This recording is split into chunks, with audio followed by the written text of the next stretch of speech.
Good deal. Well, thank you all very much for coming and taking part in this announcement today. My name is Chris Masingill, and I'm the federal co-chairman of the Delta Regional Authority. 8 states, 252 counties and parishes that make up the authority, and we operate like an economic development organization in partnership with the governors of the 8 states. And I'm proud to join Governor Bryant here today in making these announcements and sharing with you a little bit about DRA. We look for projects to really try to help create jobs, build communities, and improve lives, and today is certainly no exception to that. And we do that in partnership with your governor and his team, and I want to say thank you to him for his partnership and leadership with the Delta Regional Authority. In fact, he is the state's co-chair, which means that he actually represents the 8 governors as the state's co-chair and their representation on the board with me as the federal co-chair. So Governor Bryant, thank you for willing to take on yet another responsibility in addition to being governor of this great state. I also want to say thank you to Alice Perry, his new designee to our board, coming on board. And Alice, thank you for your time this morning in that meeting and looking forward to working with you. And our frontline project managers, and that's going to be your planning and development districts. We appreciate them. They are our front line to Delta Regional Authority resources. They provide a lot of the technical assistance, and we certainly appreciate the planning development districts. If you are here representing, I think Central Plant PDD's here, North Delta was going to be here as well, South Delta. If you are here, please raise your hand. I want to say thank you. We can't do what we do without you all. Thank you very much. So DRA works in partnership to try to look for the right kind of strategic economic developments in our states. And we do that through what we call our state's Economic Development Assistance Program. And we do that in 4 bucket areas: basic public infrastructure, transportation, workforce training and education, small business development, and then we do a lot of work in emergency management and particularly economic disaster work as well. And these projects today fit into that. And we work closely with our state partners to make these strategic investments. And we do that with some real core principles, because the way we evaluate this, we're making sure that these things are tied to bigger pieces. Are they tied to job creation? Are they looking at it from a regional approach? Are they bringing in multiple stakeholders? Are they leveraging other dollars? And then lastly, are they producing measurable outcomes? And I'm proud to tell you that over the course of the 14 cycles at DRA, we've taken $130 million and leveraged that into $367 million of private sector investments into this region, $19 million here in Mississippi over the course of that, impacting, thank you, Governor.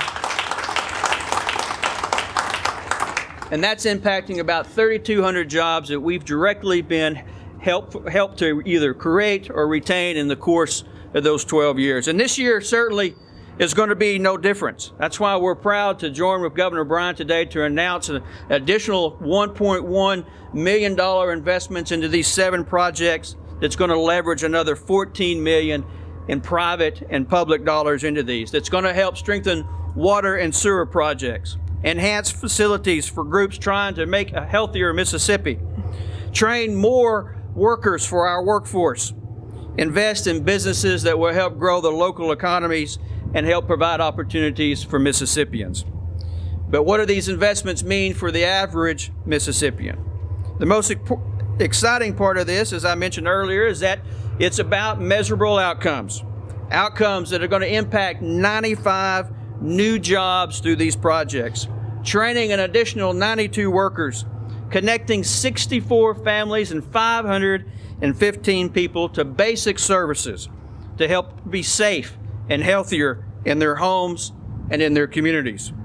And that's why I'm proud to partner with Governor Bryant. And ladies and gentlemen, at this time, I'd like to bring to the podium DRA State's co-chair, your governor, Governor Phil Bryant, to announce the Pacific 7 projects.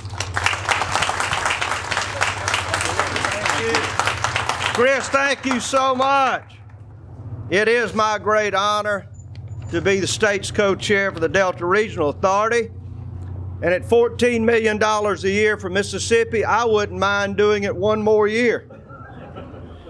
Mr. Chairman, thank you for being here. coming back to the state capitol. Chris is no stranger to Mississippi and to Jackson. We are fortunate enough to have someone who cares about our Mississippi Delta, which includes a facility that you see here today. Now, I know if you think about Jackson and its economy, we look at education, the largest law school in the state's located here, the universities that are located here, medicine, of course, our medical corridor, and many others. But somehow we began to overlook agriculture. Not anymore. I'm going to tell you and talk about the projects that we have funded in the Mississippi Delta. And we're going to wrap it all up, Chris, with the platform that we're standing on and what it will look like in the future. Just a few months ago when Jeff Good called me. Now, y'all know Jeff. It's impossible to say no to him.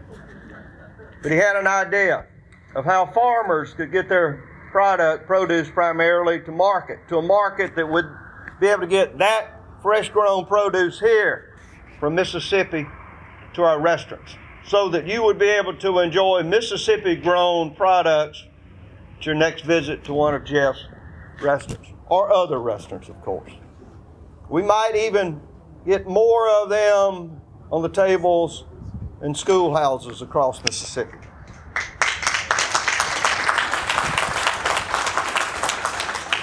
Jeff Good is a visionary. He is sometimes an entrepreneur and entertainer, but so am I.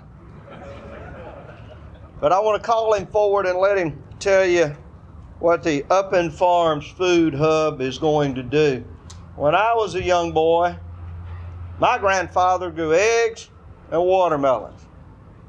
And we would have to put watermelons on the back of the truck, and we would drive them around, and people would wave, and we would stop, and we would unload the watermelon for them, carry it to the house, carry it to the storefront, wherever they wanted it. At the end of the day, we might get 50 cents.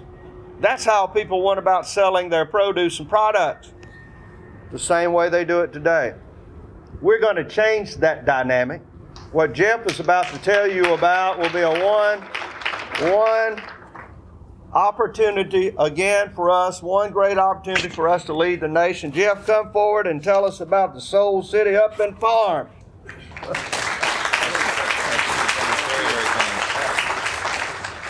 I'm not sure if I should juggle at this point, if that's the entertainment. Welcome to our house, everyone. Welcome to our house. We are blessed to live in a state where we have abundant natural resources and lots of talented, creative people.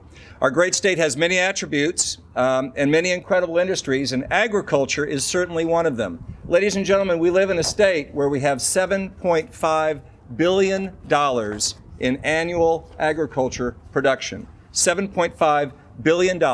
Everything from pine trees to chicken and eggs, rice, soy, milo, to Gulf Coast fresh-caught seafood.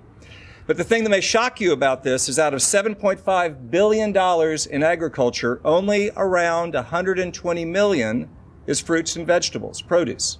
And of that $120 million, half of that is sweet potatoes.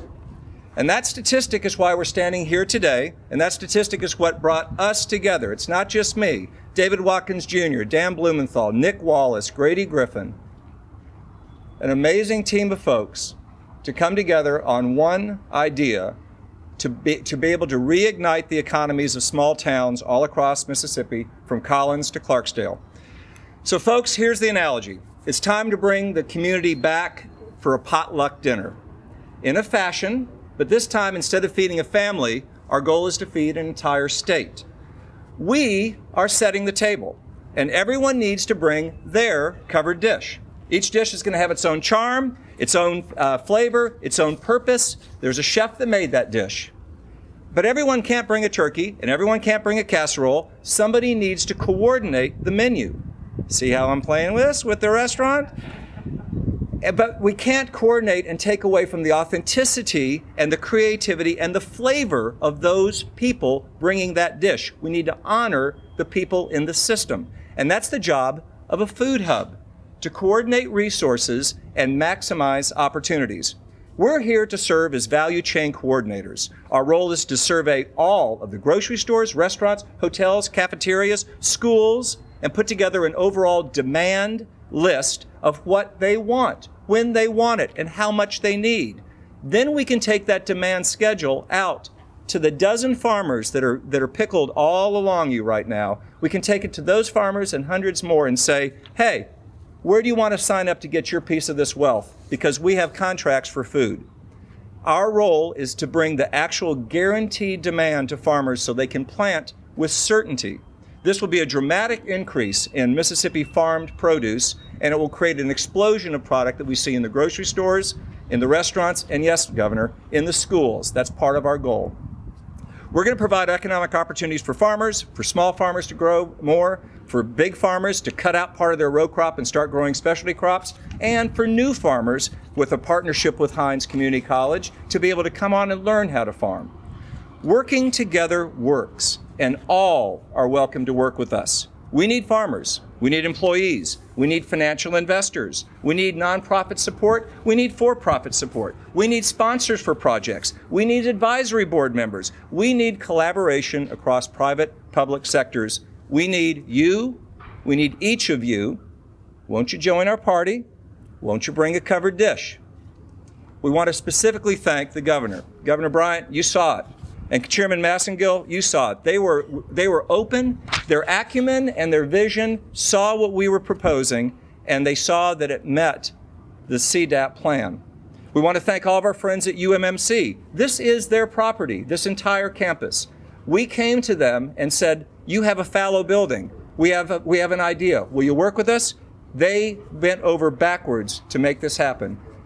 We stand here literally in the governor's healthcare corridor.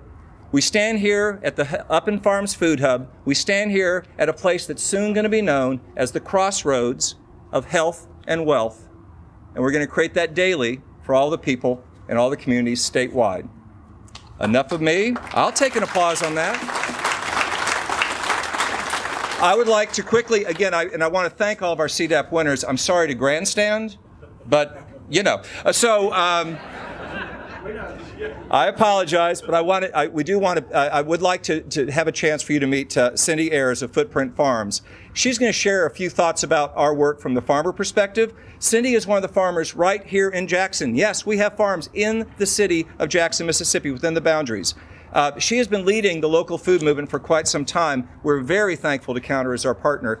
Ladies and gentlemen, Cindy Ayers.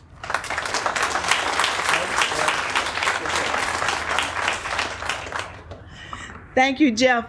Thank you so much. To the governor, to all the recipients, to Mr. Masingill, DRA, I want to thank you.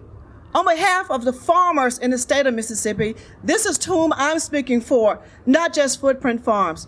Today I can say, I'm so happy to be a farmer. I am so proud to be a farmer. And I want to say to you out here today that we take great pride in what we do. In order to grow, to work the soil, to bring you great food. Not only will we be bringing you more, we'll be bringing you more local, fresh, affordable foods for us and our families. This is how we connect with the health and the medical side of making Mississippi stronger.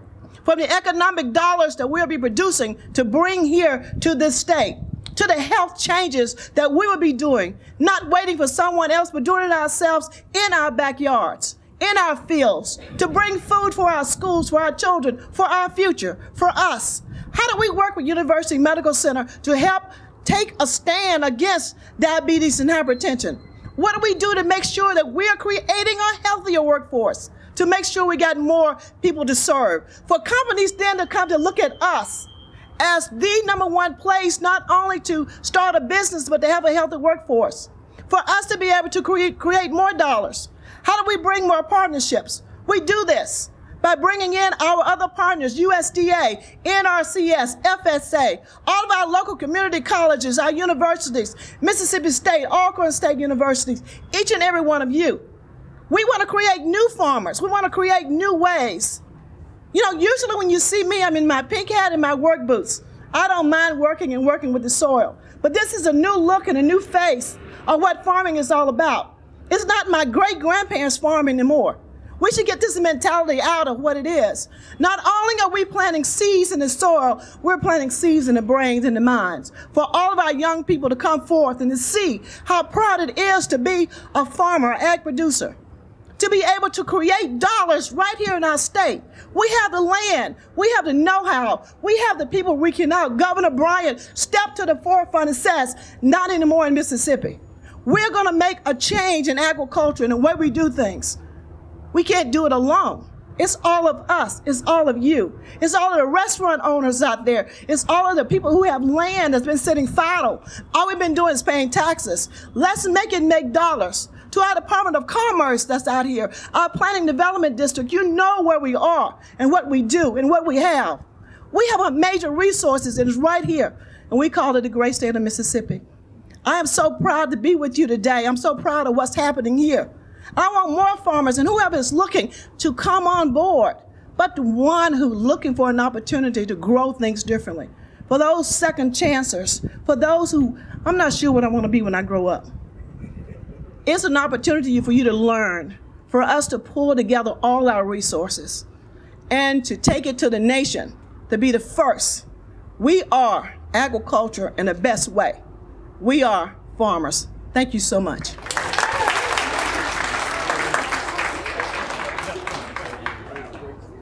Now, see there? That's the way that works. Makes you want to be a farmer, doesn't it? I just thinking I got a little spot right behind the mansion, just right for some tomatoes and corn. I know where to sell them at. The exciting thing about this also is the University Medical Center, I hope, is represented here today because we're talking about physicians that will come to this location to help learn healthy food habits so that they might be able to work with their patients to prevent the problems that occur here in Mississippi, from obesity, from high blood pressure. You know all of them. This is part of the medical corridor. One of the most important parts. Healthy lives start with healthy foods, and that's what we're about here today. I want to thank Representatives. Cindy, first off, thank you. Footprint Farm, wow, dynamic. I was just talking with the chairman, listening to him back there, and I said, we need to put her on the road. We get her out there for those other federal dollars that are available.